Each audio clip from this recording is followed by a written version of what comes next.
J'espère que tu vas bien et on se retrouve aujourd'hui, donc ce mardi 23 septembre, sur le NQ, donc le Nasdaq, comme d'habitude, pour venir faire un petit point. Je voulais qu'on vienne regarder ensemble, vu que j'ai fait des vidéos sur les concepts NDOG et NWOG, je voulais qu'on regarde un petit peu plus ensemble comment est-ce qu'on peut les utiliser. Est-ce que ça peut être des concepts que tu utilises dans ton trading, etc. Et du coup, je voulais qu'on en profite de ce début de semaine, donc ce début de semaine qui va nous créer un NWOG. Et on est mardi, donc entre lundi et mardi, on va avoir un NDOG. Donc je voulais très simplement qu'on profite de ce début de semaine pour faire un petit point sur comment le prix a réagi aux alentours de ces niveaux. Qu'est-ce que tu aurais pu voir, qu'est-ce que tu aurais pu comprendre de ces mouvements de price action, etc. Donc c'est voilà, c'est juste très simplement pour venir approfondir ces concepts NDOG et NWOG.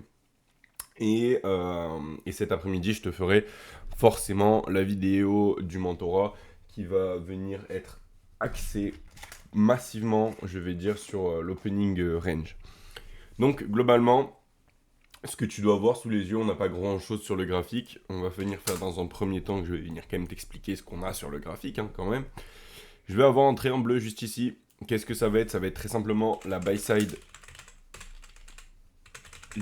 alors je vais y arriver. Buy side liquide. Ouh. Voilà.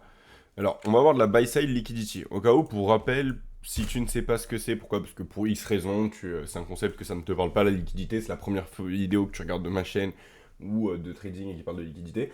Très simplement, le concept de liquidité, ce qui va venir, il va venir se référer aux ordres qui vont résider en attente sur le marché. Ok? Donc je m'explique très simplement.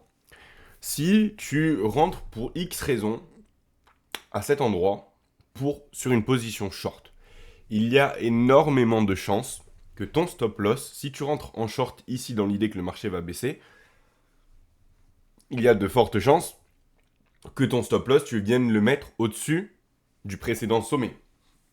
Pourquoi?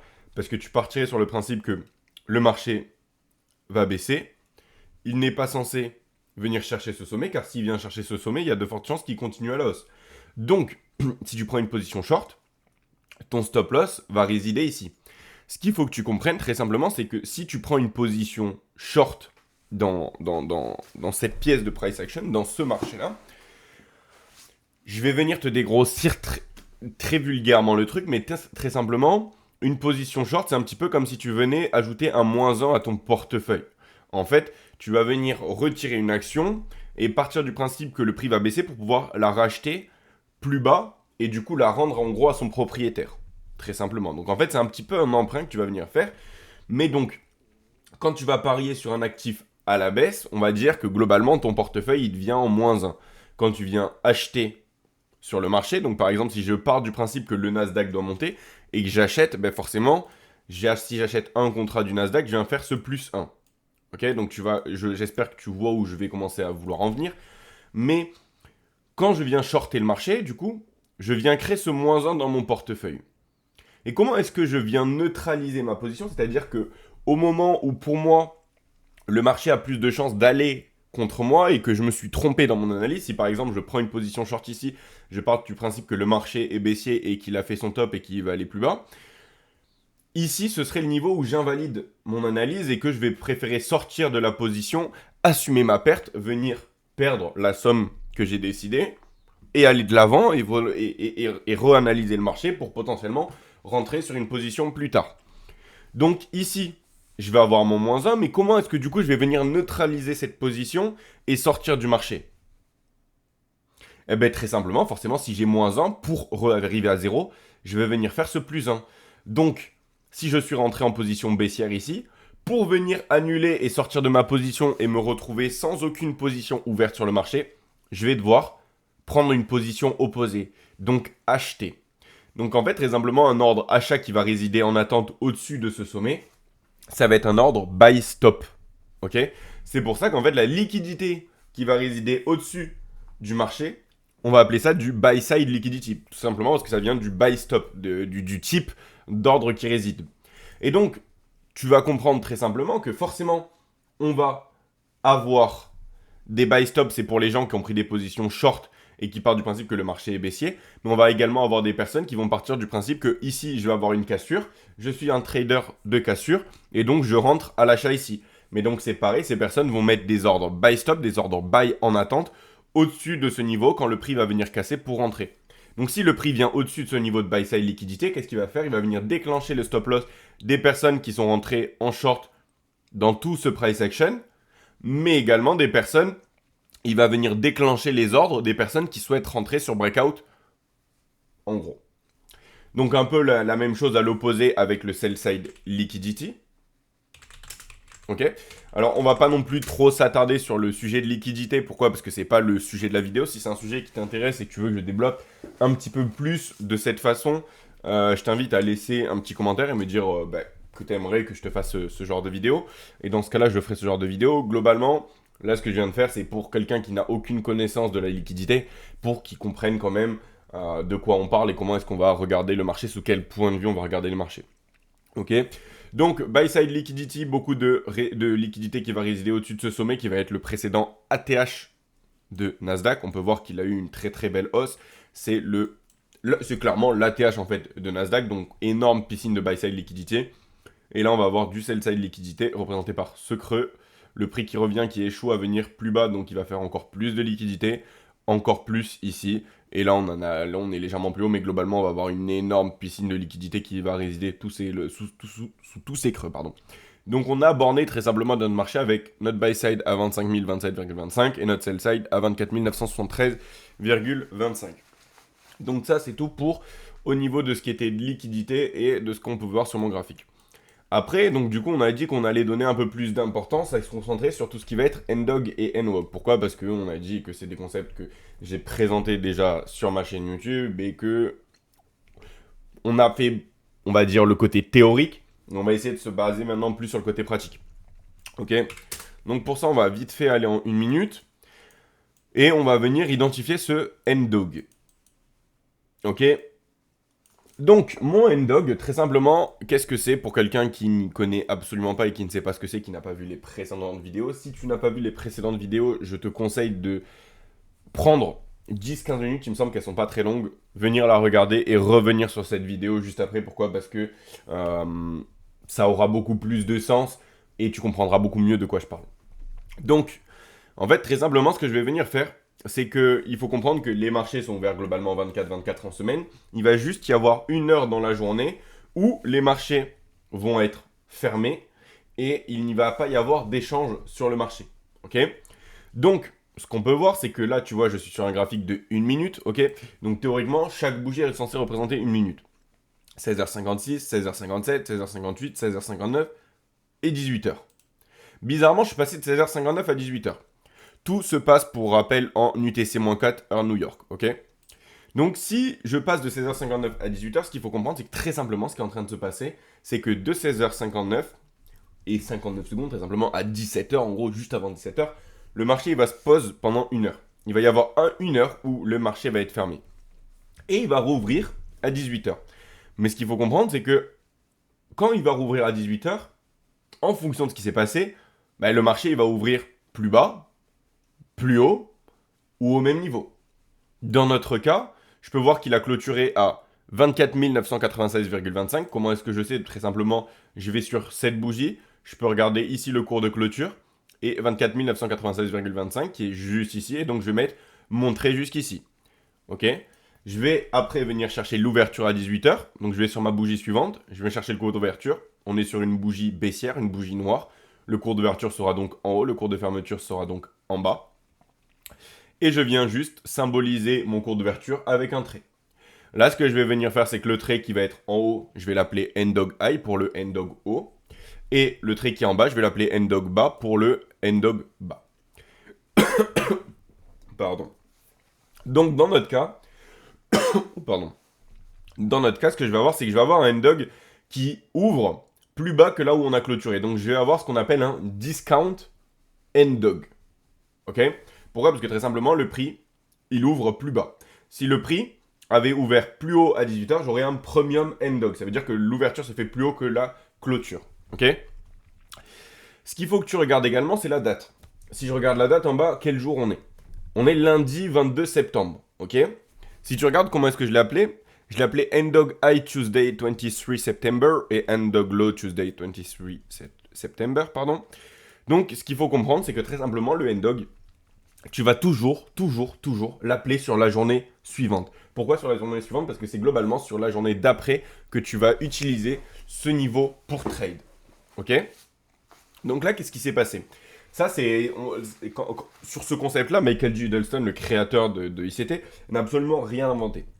Ce qu'il a réinventé la chose, c'est que lorsque, par exemple, le gap a été reprice juste ici, avec ce mouvement, on a reprice notre gap, à ce moment-là, beaucoup de traders vont venir enlever ces niveaux de son graphique. Ce qu'il faut comprendre, c'est que c'est des niveaux qui sont algorithmiques. Ok? Donc si c'est des niveaux qui sont algorithmiques, ça veut dire que c'est pas parce que le prix est venu reprice une fois que tu dois l'enlever de ton graphique. Si c'est algorithmique, ça veut dire très simplement que quoi qu'il arrive dans le temps, le prix, lorsqu'il va revenir à ces niveaux, si les conditions sont bonnes, il y a des chances, et il y a de fortes chances, qu'il utilise ces niveaux comme soit support, soit comme résistance, ou soit pour créer des contextes de trade aux alentours de ces niveaux. Ok?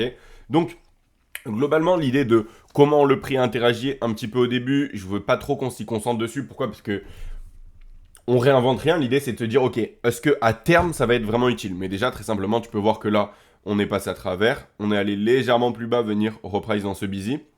On repart au-dessus, on s'appuie, on repousse plus haut. Ok? On est revenu partir plus bas, rechercher ce creux à court terme. On repart à la hausse. Là, on a cette grosse pulsion qui revient chercher ce lot. Et on peut regarder, en gros, les bougies, ce que tu vas te concentrer, c'est les corps. Les corps vont te donner les narratives, les mèches vont venir faire du dégât. Où est-ce qu'ils s'arrêtent, les corps? Pile sur mon end de low. Ok, très bien. Ici, bam, la mèche, elle vient s'arrêter. Les dégâts, ils s'arrêtent pile au end of low, pardon. On passe à travers. On repasse plus bas, on vient chercher la liquidité juste ici. On passe. On vient s'appuyer sur le bas. On repousse plus haut. On s'appuie sur le sommet. On repart. On passe légèrement à travers. Ce que tu peux également faire, c'est que ce concept-là, ce N-Dog, alors là je vais pas le faire, pourquoi? Parce que pour moi il est trop petit, ok? Il est trop petit, on a un N-Dog qui a une amplitude de 1,25 handle, mais globalement ce que tu peux venir faire, c'est que tu peux prendre ton outil de Fibonacci, le mettre entre le high et le haut, et venir séparer en gros ton N-Dog en 4 parties égales, premier quart, milieu, deuxième quart. Le plus important va être le niveau, le milieu. Globalement, pourquoi est-ce que je le fais pas? Parce qu'on voit que le milieu il est ici. Si par contre mon N-Dog avait eu une amplitude beaucoup plus grande, par exemple d'ici à ici, là je serais venu le séparer en 4 quarts. Quand il est petit comme ça, je ne vais pas venir le séparer. Mais ici, tu peux voir que les corps s'arrêtent au milieu. On vient s'appuyer. On vient s'appuyer. Globalement, là, ça fait un peu de temps qu'on utilise ce niveau. Théoriquement, si c'était du one and done, c'est-à-dire du j'utilise une fois et j'enlève, bah, là, globalement, on devrait arrêter de l'utiliser. Ok? On peut voir qu'on a le mouvement baissier. On vient légèrement au-dessus. Ok? On a un petit mohawk. Ça veut dire qu'on colore, on va dessiner un petit peu en dehors des lignes. On reva plus bas. On repousse. Quand on a repoussé, on a clôturé, on est venu se rappuyer ici avant de repousser. Faire value gap busy, on repart. Ici, si on regarde les corps, ils s'arrêtent. On a lui qui part légèrement plus bas, mais les corps s'arrêtent sur le N-Dog High. On repart. On passe à travers. Je reviens chercher le N-Dog High. Je reviens chercher le N-Dog High. Hop. Là, les mèches viennent légèrement plus bas. Et je viens encore une fois m'appuyer sur le N-Dog High. On voit que très simplement, c'est des niveaux qui fonctionnent très bien. Ici, on vient pratiquement au centime près. C'est des niveaux qui, à terme, vont être utiles. Que ce soit aujourd'hui, demain, après-demain, etc. L'algorithme, le prix va venir s'y référer, va avoir des échanges qui sont très précis à ces niveaux. Encore une fois, dans les vidéos introduction à ces concepts, ce que je te disais, c'est absolument pas chercher à prendre des positions bêtement. C'est-à-dire que quand le prix, il est là, je vais pas me dire, quoi qu'il arrive, je vais acheter quand le prix va revenir sur mon N-Dog parce que ça va agir comme un support. Absolument pas. Il faut avoir des raisons. Ok? Donc par exemple, des raisons, qu'est-ce que ce serait? Ici, je vais avoir de la buy side liquidité, des ordres qui vont résider au-dessus de ce sommet, le prix qui vient faire un creux ici, qui repart ici, il échoue à venir chercher le buy side liquidité au-dessus de ce sommet et qui part fortement à la baisse. Quand il part fortement à la baisse, il vient chercher ce creux juste ici et il vient également reprice se faire value gap. Ok?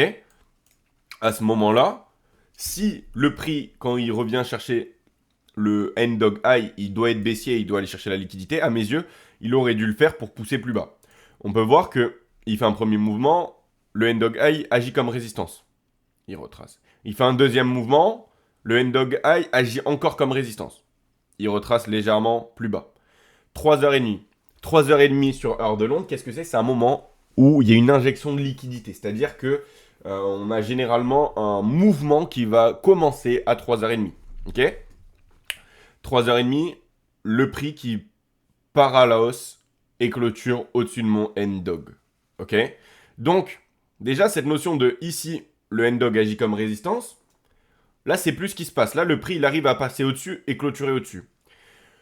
Est-ce que, du coup, quand on inverse ce rôle du N-Dog, c'est-à-dire qu'ici, il agit comme résistance et maintenant on clôture au-dessus, est-ce qu'il y a plus de chances que le prix soit intéressé de venir chercher cette liquidité-là ou cette liquidité-là? Théoriquement, c'est cette liquidité-là, pardon. Il pourrait complètement venir tomber à la baisse et aller chercher plus bas. Mais dans ce cas-là, il est plus intéressé par cette liquidité-là. Pourquoi? Parce que si c'était la liquidité 24 973,25, quand on a ce gros mouvement baissier, on vient s'appuyer, 3h30 qui est proche, et bien quand on a ce mouvement, théoriquement, ce qu'on aurait voulu voir, c'est que voilà, on aurait voulu voir cette expansion, ces grandes bougies baissières qui viennent chercher la liquidité. Sauf que c'est absolument pas ce qu'on a vu. Ce qu'on a vu, c'est que le prix à 3h30, il a décidé de partir au-dessus de ce N-Dog et clôturer au-dessus. Et donc, qu'est-ce qui s'est passé juste après? On va avoir ce fair value gap et ce fair value gap busy. Le prix, il revient pile poil dans un concept qu'on a commencé à voir ensemble, les macros. Les macros, c'est toujours les 10 dernières minutes de chaque heure et les 10 premières minutes de chaque heure. 3h50, 4h10, c'est un moment où l'algorithme va vouloir aller chercher de la liquidité. Pourquoi? Parce que très simplement, on est dans une macro, et ce qu'on appelle le fait de spooling, le fait de vouloir vraiment chercher les ordres qui résident sur les marchés et les déclencher. Le marché qui est venu reprice ce CB légèrement ici, mouvement baissier, ok, on est venu rechercher notre N-Dog, on va légèrement plus bas dans ces deux bougies baissières, dans un mouvement aussi qui soit en order block. On vient, les corps, est-ce qu'ils clôturent plus bas que le N-Dog? Non, les corps restent au-dessus. Ok, là on échoue à venir chercher le N-Dog. Là on va légèrement plus bas, mais les corps restent au-dessus. Ok, et à ce moment-là, boum.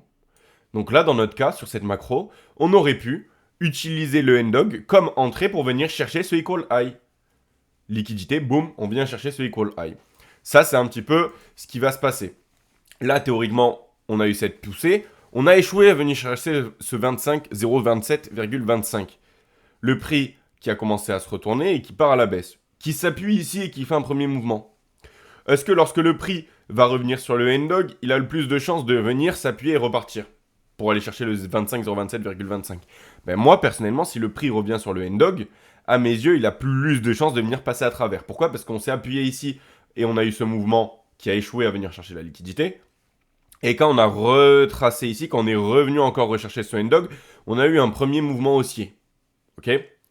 Mais donc, si on a ce mouvement haussier et que le prix revient sur le N-Dog, à mes yeux, on a un essai, deux essais. Donc le troisième essai, oui, il peut venir chercher ce 0,27,25, sachant qu'on est sur une... où toutes les grosses unités de temps vont être haussières. On le sait, le Nasdaq est complètement haussier, il fait que des ATH. Globalement, on va favoriser des positions longues.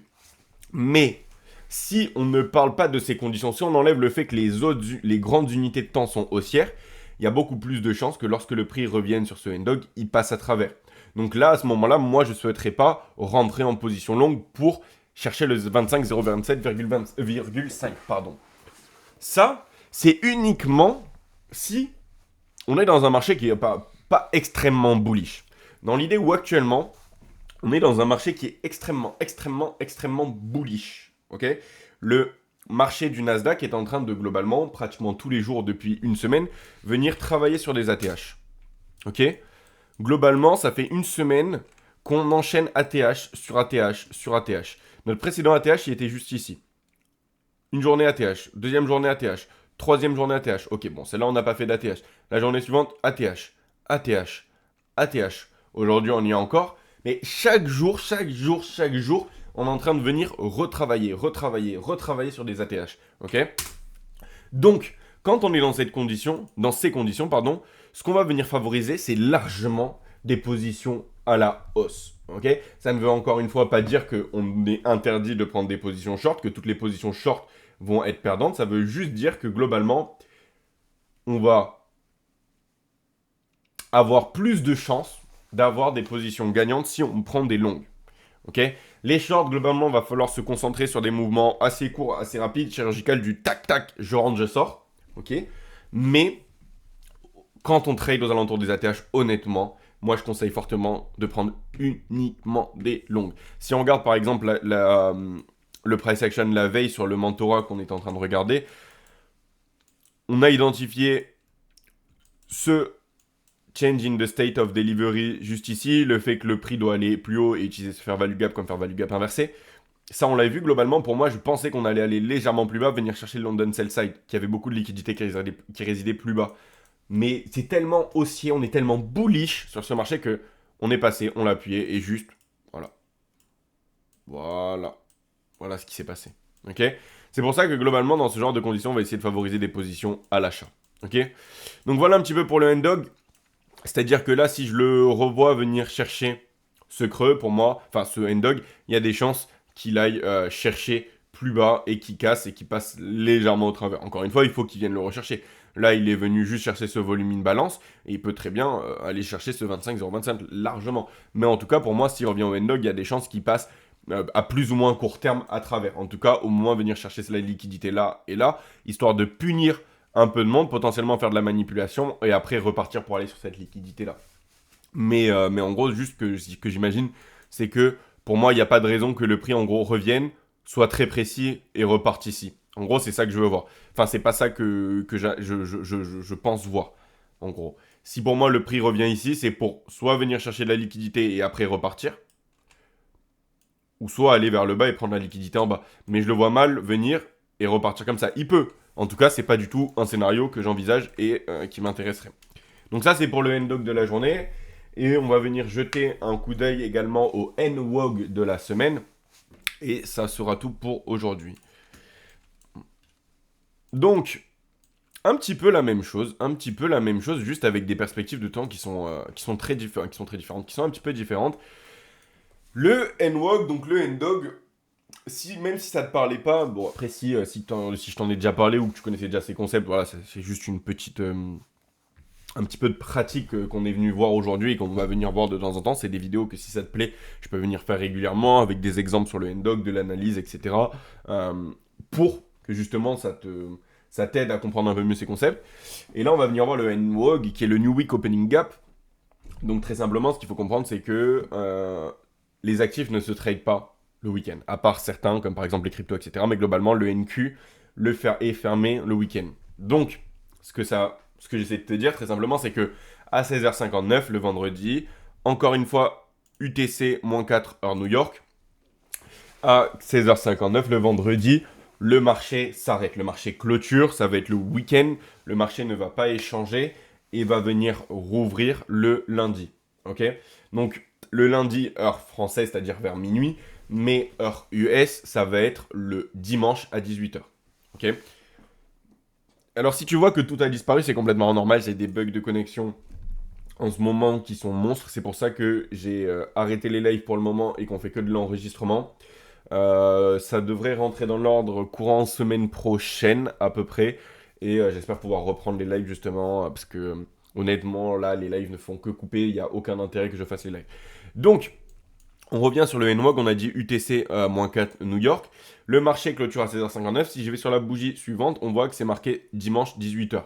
Donc très simplement, ce que je suis en train de comprendre, c'est que le marché clôture à 16h59 le vendredi à 16h59 et réouvre le dimanche à 18h. Donc un peu comme le N-Dog, ce que je vais venir faire, c'est que je vais venir identifier le cours de clôture à 16h59 en mettant un trait. Ok, donc de la couleur que tu veux, hein, comme tu veux, t'es pas obligé de mettre en jaune. Ça, c'est vraiment selon ton bon vouloir. Tu mets ton trait N-Wog et tu vas également venir identifier le cours d'ouverture à 18h le dimanche. Juste ici.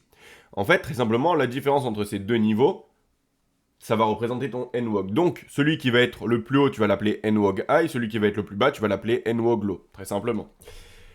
Dans ce cas, ce que je vais avoir, c'est également un discount NWOG. Pourquoi? Parce que l'ouverture du dimanche soir se fait plus bas que la clôture du vendredi soir. Ok. Et ce que tu peux voir juste ici, c'est que dans mon cas, pourquoi? Parce que mon NWOG est un peu plus grand que le NDOG que je vais avoir juste ici. On peut voir que le NDOG est assez petit, le NWOG est un peu plus grand. Donc le NWOG, vu qu'il est un peu plus grand, ce que j'ai fait, c'est que, ce que je te disais pour le NDOG, je l'ai séparé en 4 parties égales. Ok.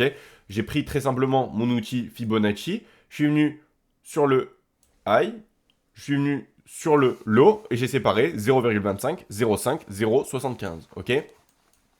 Donc, là, je vais avoir mon NWOG pardon, qui a été reprice directement à l'ouverture. Et globalement, la plupart des gens vont te dire qu'une fois que ce gap a été reprice, tu peux venir l'enlever. Nous, ce qu'on est en train de venir travailler, c'est au contraire. Il va être utile après. Donc là, on l'a globalement reprice.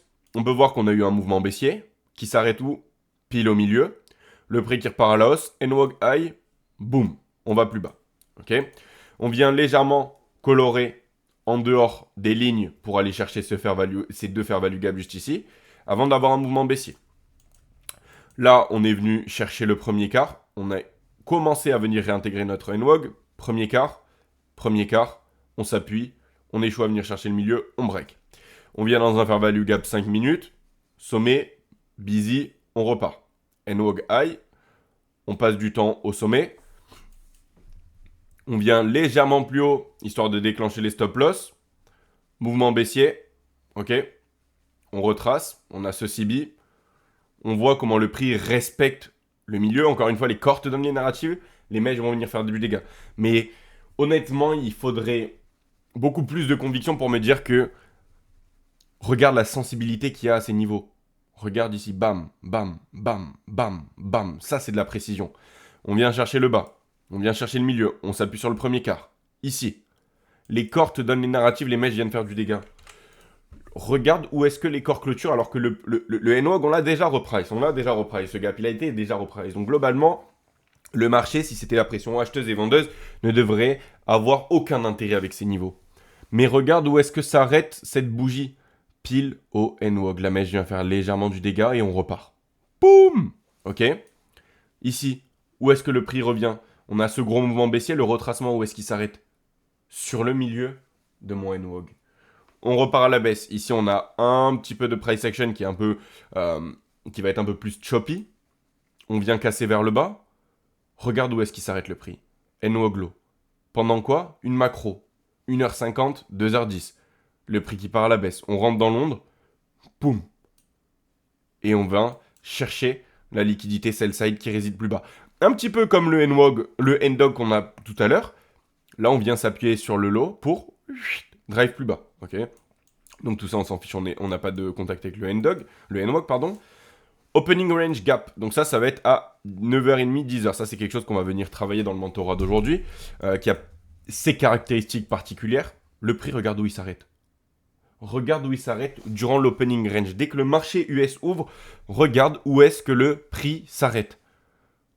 Il s'arrête pile poil sur le NWOG. Les mèches viennent faire du dégât. Est-ce qu'ils viennent à un niveau au hasard? Est-ce que les mèches vont dans un niveau au hasard? Non. Elles viennent chercher le milieu. Mouvement baissier. Regarde où s'arrêtent les corps. On vient légèrement plus bas, signe de manipulation. On va plus haut. On vient s'appuyer encore une fois sur le milieu. On repart à la hausse. Regarde les corps ici qui respectent. On repart. Là, on est venu presque chercher un nouvel ATH. On est venu au même niveau, on a échoué à aller plus haut. On vient plus bas. On n'a pas respecté le NWOG high. On est allé légèrement plus bas prendre la liquidité là-dessous. Milieu. Et on est reparti. Et après, globalement, bon, c'est cette méga hausse qu'on a eue sur la fin de journée. Mais, juste, ce que je te demande, c'est, voilà, pour la première vidéo où on est venu un peu plus en détail sur les NDOG et les NWOG, où on a un peu plus de price action en direct, tu peux voir la précision que ces niveaux te proposent. Les niveaux, comment on revient, on repousse, on revient, on repousse, on va chercher la liquidité. Alors, quand tu arrives à trouver des moments où le prix revient aux alentours de ces niveaux quand la temporalité elle est bonne, quand tu as un niveau de liquidité qui te paraît évident, à ces moments-là, c'est là où tu as tout gagné et tu viens créer ce trade haute probabilité qui globalement, tu rentres et rapidement va chercher ta target, très simplement. Donc ça c'est un petit peu c'est un petit peu tout pour cet approfondissement sur le Ndog, Nwog, et on a parlé un petit peu de la liquidité également. Si ce genre de vidéo te plaise, ce que je t'invite à faire, c'est venir liker forcément cette vidéo, mais également à me le dire en commentaire. Si tu veux que je continue cette série sur les Ndog et les Nwog, sur cet approfondissement-là, mais également à te faire des vidéos comme ça où de temps en temps je prends un concept et je viens donner des exemples un petit peu plus. Et donc voilà, je te laisse me faire un petit retour en commentaire pour savoir si je continue. Forcément, c'est motivant de voir ton retour, si ces vidéos te plaisent ou non. Si tu as également d'autres sujets que tu veux que j'aborde, n'hésite absolument pas juste à me le dire. Et globalement, il va y avoir aussi une grosse vidéo qui va arriver très prochainement sur la psychologie du trading en lien avec le stoïcisme. Donc ça va être une très grosse vidéo qui me demande énormément de production. Donc si ça t'intéresse, ce que je t'invite à faire, c'est activer la cloche pour être notifié quand je vais sortir cette vidéo. Mais globalement, sinon, on se retrouve cet après-midi pour la vidéo du mentorat qui va être axée sur cette semaine sur l'opening range, l'opening bell et l'opening range gap. Ça va être pour cette semaine notre programme au mentorat. Et donc voilà, je te retrouve là-bas cet après-midi. Et pour ceux qui n'ont pas accès au mentorat, les gars, je vous souhaite une très bonne journée et je vous dis à la prochaine. À plus.